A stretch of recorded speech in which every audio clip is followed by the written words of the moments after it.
ಯಾವಾಗಲೂ ಜೀವನದಲ್ಲಿ ನಾವು ಇಡೋ ಮೊದಲನೇ ಹೆಜ್ಜೆ ಬಹಳ ಗಟ್ಟಿಯಾಗಿರಬೇಕು ಅಂತಾರೆ. ಇವತ್ತು ಕೆ ಪಾಪ್ ಚಿತ್ರದ ಟೈಟಲ್ ಟೀಸರ್ ರಿಲೀಸ್ ಆಗಿದೆ. ಆ ಪ್ರೋಮೋ ನೋಡ್ತಾ ಇರುವಾಗ ಇದು ಕನ್ನಡ ಸಿನಿಮಾನ ಇಂಗ್ಲಿಷ್ ಸಿನಿಮಾನ ಅಂತ ಅನುಮಾನ ಮೂಡೋದು ಸಹಜ. ಚಿತ್ರದ ನಿರ್ಮಾಪಕರು ಅಲಗಾನಿ ಕಿರಣ್ ಕುಮಾರ್ ಅವರು ನಮ್ಮ ಜೊತೆ ಮಾತನಾಡೋದಕ್ಕೆ ಜಾಯಿನ್ ಆಗಿದ್ದಾರೆ. ಮಾತಾಡಿಸ್ತಾ ಹೋಗ್ತೀನಿ. ಸರ್, ಹಾಕಿದ್ದೀರಾ, ದೊಡ್ಡದಕ್ಕೆ ಕೈ ಹಾಕಿದ್ದೀರಾ. ಪ್ರೋಮೋ ರಿಲೀಸ್ ಆಯಿತು. ನಿಮ್ಮ ಫಸ್ಟ್ ಇಂಪ್ರೆಷನ್ ಏನು? ಕನ್ನಡಿಗರಿಗೆ ನೀವು ಯಾರು ಅನ್ನೋವಂಥ ಒಂದು ಪರಿಚಯನೂ ಕೂಡ ಈ ಮೂಲಕನೇ ಆಯಿತು ಅನಿಸುತ್ತೆ. ಖಂಡಿತ ಸರ್. ನನ್ನ ಹೆಸರು ಅಲಗಾನಿ ಕಿರಣ್ ಕುಮಾರ್ ಅಂತ. ನಾನು ಯಾವಾಗಲೂ ಚಿಕ್ಕ ವಯಸ್ಸಿಂದ ನಾನು ನಂಬೋದೊಂದೇ, ಕೆಲಸ ಮಾಡ್ತೀವಿ. ಯಾವುದೋ ಒಂದು ಕೆಲಸ, ಯಾವುದೇ ವೃತ್ತಿಯಲ್ಲಿ ಕೆಲಸ ಮಾಡ್ತೀವಿ, ಬಟ್ ಮಾಡಿದ್ರೆ ನಮ್ದಂತ ಒಂದು ಸಿಗ್ನೇಚರ್ ಇರಬೇಕಲ್ಲಿ. ಬಟ್ ಮಾಡಿದ್ರೆ ಸ್ಟ್ರಾಂಗ್ ಆಗಿ ಮಾಡಬೇಕು. ಆ ಉದ್ದೇಶಕ್ಕೋಸ್ಕರ ನಾವು ಸ್ಟೋರಿ ಸೆಲೆಕ್ಟ್ ಮಾಡೋದು ಅದೇ ರೀತಿ ಮಾಡಿದ್ವಿ. ಕಂಪ್ಲೀಟ್ ನಾವು ಒಂದು 10-15 ಇಯರ್ಸಿಂದ ನೋಡ್ಕೊಂಡು ಬರ್ತಾ ಇದ್ವಿ. ಯಾವ ಜನರಲ್ಲಿ ಮೂವಿ ಬರ್ತಾ ಇದೆ ನೋಡ್ತಾನೆ ಇದ್ವಿ. ಕಂಪ್ಲೀಟ್ಲಿ ಡಿಫ್ರೆಂಟ್ ಆಗಿ ನಾವು ಮೂವಿ ಬರ್ತಿದ್ದೆ ಅಂದ್ರೆ ಯಾರಪ್ಪ ಮಾಡಿದ್ದು ಅನ್ನೋ ಥರ ಒಂದು ಹೆಸರು ಬರಬೇಕು. ಆ ಉದ್ದೇಶಕ್ಕೋಸ್ಕರ ಡಿಫ್ರೆಂಟ್ ಜನರ್ ಸೆಲೆಕ್ಟ್ ಮಾಡ್ಕೊಂಡು ಮಾಡ್ತಾ ಇದ್ವಿ ಸರ್. ಪ್ರೋಮೋ ಮೇಕಿಂಗು ಒಂದಷ್ಟು ಹಾಲಿವುಡ್ ಸಿನಿಮಾಗಳನ್ನು ನೆನಪಿಸ್ತಾ ಇದೆ. ಈ ಒಂದು ಪ್ರೋಮೋ ರೆಡಿ ಮಾಡೋದಕ್ಕೆ ಎಷ್ಟು ಟೈಮ್ ಆಯಿತು? ಈ ಪ್ರೋಸೆಸ್ ಬಗ್ಗೆ ಏನಾದರೂ ಹೇಳ್ತೀರಾ ಸರ್? ಆಲ್ಮೋಸ್ಟ್ 4 to 6 months ತೊಗೊಂಡ್ವಿ. ಬಟ್ ಟು ಬಿ ಹಾನೆಸ್ಟ್, ನಾನು ಫಸ್ಟ್ ಟೈಮ್ 14 ಫಿಲ್ಮ್ಸ್ ಚೆನ್ನೈಯಲ್ಲಿ ನೋಡಿದ್ವಿ. ಚೆನ್ನೈಯಲ್ಲಿ ನೋಡಿದ ತಕ್ಷಣ ಫಸ್ಟ್ ನನಗೆ ಶಾಕ್ ಆಯ್ತಿದ್ದು. ನಾವು ಮಾಡಿದ ಮೂವಿನ ಇದು ನಮ್ಮ ಮೂವಿನ ಅಂತ ನಾನು ಅದೇ ಸೇಮ್ ಅಲ್ಲೇ ಕೇಳಿದೆ ನಾನು, ಏನು ಕೆವಿನ್ ಈ ರೀತಿ ಗ್ರ್ಯಾಂಡ್ ಆಗಿದೆ ಅಂತ. ಬಟ್ ನಾವು ಶಾರ್ಟ್ ಬೈ ಶಾರ್ಟ್ ಪ್ರತಿಯೊಂದು ನಾವು ಎಲ್ಲೆಲ್ಲಿ ಶೂಟ್ ಮಾಡೋದು ನಮ್ಗೆ ಗೊತ್ತಿತ್ತು. ಬಟ್ ಫೈನಲ್ ನಾನು ಔಟ್ಪುಟ್ ನಾನು ಕೇಳ್ತಾನೆ ಇದ್ದೆ ಅವ್ರನ್ನ, ಯಾವ ಥರ ಬರ್ತಾ ಇದೆ ಸರ್, ಸ್ವಲ್ಪ ದಿನ ಒನ್ ವೀಕ್ ಹಿಂಗೆ ಪೋಸ್ಟ್ಪೋನ್ ಮಾಡ್ಕೊಂಡೇ ಬಂದು ಏನಕ್ಕೆ ಇವ್ರು ಇಷ್ಟೊಂದು ಡಿಲೇ ಮಾಡ್ತಾರೆ ನಂಗೆ ಅರ್ಥ ಆಗಲಿಲ್ಲ. ಆಮೇಲೆ ನಾನು ಫೈನ್ ಡೇ ಫೋನ್ ಮಾಡಿದೆ, ಸರ್ ಚೆನ್ನೈಗೆ ಬಂದುಬಿಡಿ, ನಾನು ಆಲ್ರೆಡಿ ಚೆನ್ನೈಯಲ್ಲಿದ್ದೀನಿ, ಚೆನ್ನೈಗೆ ಬಂದುಬಿಡಿ ಅಂತಂದು. ಐ ಥಿಂಕ್ ನೈಟ್ ನೈಟ್ ಚೆನ್ನೈಗೆ ಹೊಟ್ಟೋದು. ಬೆಳಗ್ಗೆ ಹೋಗಿದ ತಕ್ಷಣ ಫಸ್ಟು ನಮಗೋಸ್ಕರ ಥಿಯೇಟ್ರ್ ಬುಕ್ ಮಾಡಿದ್ರು, ಸ್ಟುಡಿಯೋ ಬುಕ್ ಮಾಡಿದ್ರು. ಹೋಗಿ ನೋಡಿದ ತಕ್ಷಣ ನಾನು ಕಂಪ್ಲೀಟ್ಲಿ ಶಾಕ್. ಅದು ನಾನು ಎಕ್ಸ್ಪೆಕ್ಟ್ ಮಾಡೋಕ್ಕೂ ಆಗಿಲ್ಲ. ಫಸ್ಟ್ ಆಫ್ ಆಲ್ ನನಗೆ ಶಾಕ್ ಆಯಿತು, ನಮ್ಮ ಮೂವಿನ ಅಂತ. ಆ ಥರ ತುಂಬ ಚೆನ್ನಾಗಿ ಮಾಡಿದ್ರು. ಗಾಂಧಿನಗರಕ್ಕೆ ಒಬ್ಬ ಹೀರೋ ಆಗಬೇಕು ಅಂತ ಎಂಟ್ರಿ ಕೊಡ್ತೀರಾ. ಒಂದಷ್ಟು ಅಪ್ಸ್ ಆ್ಯಂಡ್ ಡೌನ್ಸ್ಗಳನ್ನು ನೋಡ್ತೀರಾ. ಇಂಡಸ್ಟ್ರಿ ಹೇಗಿದೆ ಅಂತ ಅರ್ಥ ಮಾಡ್ಕೊಳ್ತೀರಾ.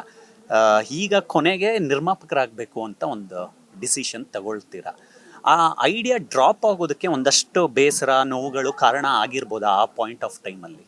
ಖಂಡಿತ ಸರ್. ನಾವು ಇಲ್ಲಿ ರಾಜಾಜಿನಗರಲ್ಲಿ ವಿಜಯ ಫಿಲ್ಮ್ ಇನ್ಸ್ಟಿಟ್ಯೂಟಲ್ಲಿ ಸಂಜು ಆಗಲಿ ನಾನಾಗಲಿ ಅಲ್ಲಿ ಆ್ಯಕ್ಟಿಂಗ್ ಕ್ಲಾಸ್ಗೆಲ್ಲ ಹೋಗ್ತಾ ಇದ್ವಿ. ಆದರ್ಶ ಫಿಲ್ಮ್ ಇನ್ಸ್ಟಿಟ್ಯೂಟ್ ಜಾಯ್ನ್ ಮಾಡಿದೆ. But due to financial issues continue ಮಾಡ್ಲಿಕ್ಕೆ ಆಗಿಲ್ಲ. ಅಡ್ಮಿಷನ್ ತೊಗೊಂಡ್ವಿ, ಅದಾದಮೇಲೆ ಅಲ್ಲಿಗೆ ಸ್ಟಾಪ್ ಆಯಿತು. ವಿಜಯ ಫಿಲ್ಮ್ ಅಕಾಡೆಮಿ ಕಂಪ್ಲೀಟ್ ಮುಗಿಸಿದ್ವಿ. ಬಟ್ ಅವಾಗಲೇ ಅಂದ್ಕೊಂಡೆ, ಬಟ್ ಸ್ವಲ್ಪ ದಿನ ಟ್ರೈ ಮಾಡಿದೆ. 6 months 1 year ನೋಡ್ತಾ ಇದ್ದೆ. ಬಟ್ ನಮಗೂ ಫ್ಯಾಮಿಲಿ ನಡಿಬೇಕಲ್ಲ. ನಾವು ಏನು ಮಿಡಲ್ ಕ್ಲಾಸಿಂದ ಫಸ್ಟ್ ಜನ್ರೇಷನ್ ನಾವು ಒಂದು ಹೆಜ್ಜೆ ಮುಂದಕ್ಕೆ ಹೋಗಬೇಕು ಅಂತಂದ್ರೆ ತುಂಬ ಕಷ್ಟ ಇದೆ. ಇವತ್ತು ಏನೋ ಅಷ್ಟು ಈಸಿ ಅಲ್ಲ. ಫಸ್ಟ್ ಜನ್ರೇಷನ್ ಅವರು ಒಂದು ನೆಕ್ಸ್ಟ್ ಲೆವೆಲ್ ಹೋಗಬೇಕು ಅಂತಂದ್ರೆ ನಾವು ಒಂದು ಮಿಡಲ್ ಕ್ಲಾಸಿಂದ ಬಂದವರು. ಬಟ್ ಅದೇ ಆ ಸ್ಟ್ರಗಲಲ್ಲಿ ಏನಾದರೂ ಒಂದು ಮಾಡಬೇಕು ಅಂತ ಹಠ ಮಾತ್ರ ಇತ್ತು. ಬಟ್ ನಂಗೆ ಕಂಪ್ಲೀಟ್ ಗೊತ್ತಾಯಿತು, ನಾವು ಇಲ್ಲಿ ಟೈಮ್ ಸ್ಪೆಂಡ್ ಮಾಡಬೇಕು, ನಾವು ಒಂದು ಗುರ್ತಿಸ್ಕೋಬೇಕು, ಒಂದು ಆಪರ್ಚುನಿಟಿ ಬರಬೇಕು ಅಂತ ತುಂಬ ಟೈಮ್ ಬೇಕು ಅಂತ ಅರ್ಥ ಆಯಿತು. ಬಟ್ ನನಗೆ ಅವಾಗ ನಾನು ಸ್ಟ್ರಾಂಗ್ ಆಗಿ ತಗೊಂಡೆ. ಇವತ್ತು ಆಗ್ತಾ ಇಲ್ಲ, ಬಟ್ ಒಂದಿನ ಪ್ರೊಡ್ಯೂಸರ್ ಆಗಿ ಬರ್ತೀನಿ ಅಂತ ಅವತ್ತೇ ನಾನು ಚಾಲೆಂಜ್ ಮಾಡಿದ್ದೆ. ಬಟ್ ಆಲ್ಮೋಸ್ಟ್ ಆಯಿತು, ಒಂದು 12 years ಬೇಕಾಯಿತು ಪ್ರೊಡ್ಯೂಸರ್ ಬರಲಿಕ್ಕೆ. ಗರುಡಾರಾಮ್ ಅವ್ರನ್ನ ದೊಡ್ಡ ಸಿನಿಮಾಗಳ ವಿಲನ್ ಆಗಿ ಜನರಲ್ ಆಡಿಯನ್ಸ್ ನೋಡ್ತಾರೆ. ನೀವು ತುಂಬ ಎಕ್ಸ್ಪೆಕ್ಟೇಷನಲ್ ರೋಲ್ ಕೊಟ್ಟಿದ್ದೀರಾ ಅಂತ ಅನ್ನಿಸ್ತು. ಅವ್ರಿಗೂ ಕೂಡ ಸಾಕಷ್ಟು ಪ್ರಯೋಗಗಳು ಮಾಡೋ ಆಸೆ ಇದೆ ಕಲಾವಿದನಾಗಿ. ಅವ್ರು ಹೇಗೆ ಸಿಂಕ್ ಆದರು ನಿಮಗೆ?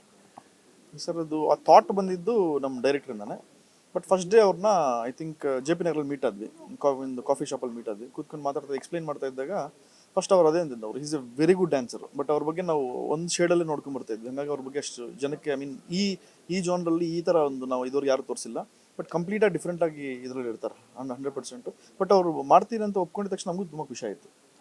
2026ರಲ್ಲಿ ದೊಡ್ಡ ಸಿನಿಮಾಗಳು, ದೊಡ್ಡ ಕ್ಯಾನ್ವಾಸ್ ಇರೋ ಸಿನಿಮಾಗಳು ಲೈನಪ್ಪಲ್ಲಿ ಇದೆ. ನೀವು ಅನೌನ್ಸ್ ಮಾಡಿದ್ದೀರಾ ಮುಂದಿನ ವರ್ಷ ಬರ್ತೀವಿ ಅಂತ. ನಿರ್ಮಾಪಕನಾಗಿ ಸಿನಿಮಾ ಇಂಡಸ್ಟ್ರಿಯನ್ನು ಹೇಗೆ ನೋಡ್ತೀರಾ? ಮತ್ತು ಈ ಸಿನಿಮಾದ ಪ್ರೋಸೆಸ್ ಕೆಲಸಗಳು ಇನ್ನೆಷ್ಟು ಸ್ಪೀಡ್ ಪಡೆದುಕೊಳ್ಳುತ್ತೆ ಈಗ?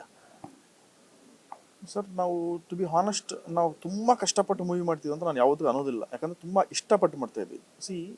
ಫ್ರೇಮ್ ಬೈ ಫ್ರೇಮ್ ಒಂದೊಂದು ಕ್ಯಾರೆಕ್ಟರ್ ಕೂಡ ಯಾರಿರಬೇಕು, ಯಾವ ಥರ ಇರಬೇಕು, ನಾವು ತುಂಬ ಹರಿಬಿರಿಯಲ್ಲಿ ತುಂಬ ಅರ್ಜೆಂಟಲ್ಲಿ ಮಾಡಬೇಕು ಅನ್ನೋ ಉದ್ದೇಶ ಇಲ್ಲವೇ ಇಲ್ಲ. ಫಸ್ಟ್ ಆಪರ್ಚುನಿಟಿ ಬಂದಿದೆ, ಫಸ್ಟ್ ಮೂವಿ ಮಾಡ್ತೀವಿ, ಫಸ್ಟ್ ಮೂವಿ ನಮ್ಮ ಸಿಗ್ನೇಚರ್ ಇರಬೇಕು. ಇಲ್ಲಿ ಬಂದ ತಕ್ಷಣ ಒಂದು ಸೌಂಡ್ ಮಾಡ್ಕೊಂಡೇ ಬರಬೇಕು. ಸುಮ್ಮನೆ ಏನೋ ಬಂದ್ವಿ ಓದ್ವಿ ಎಲ್ಲ ಏನೋ ಅಂತೀವಲ್ಲ, ಮಂತಲ್ಲಿ ಸುಮಾರು ಒಂದು 70-80 ಮೂವೀಸ್ ರಿಲೀಸ್ ಆಗುತ್ತೆ. ಯಾವ ಮೂವಿ ಯಾವ ರಿಲೀಸ್ ಆಯಿತು ಅನ್ನೋ ಗೊತ್ತಿಲ್ಲ ಜನಕ್ಕೆ. ಆ ಥರ ಒಂದು ಸ್ಪೀಡಾಗಿ ಹೋಗ್ತದೆ. ಆ ರೀತಿ ಅಲ್ಲ, ಸ್ವಲ್ಪ ಲೇಟ್ ಆದ್ರೂ ಕರೆಕ್ಟಾಗಿ ಬರ್ತೀವಿ, ಪ್ರಾಪರಾಗಿ ಬರ್ತೀವಿ. Okay Kiran sir, all the best. ಕನಸು ದೊಡ್ಡದಾಗಿದೆ, ಆ ಕನಸಿಗೆ ಒಳ್ಳೆಯದಾಗಲಿ. Thank you. ಇವಿಷ್ಟು ಕೂಡ ನಿರ್ಮಾಪಕರಾಗಿರೋ ಅಲಗಾನಿ ಕಿರಣ್ ಕುಮಾರ್ ಅವರ ಮಾತುಗಳು. ಕ್ಯಾಮ್ರಾ ಪರ್ಸನ್ ಪವನ್ ಜೊತೆ ಮಾವಳಿ ಕಾರ್ತಿಕ್, ಕರ್ನಾಟಕ ನ್ಯೂಸ್ ಬೀಟ್.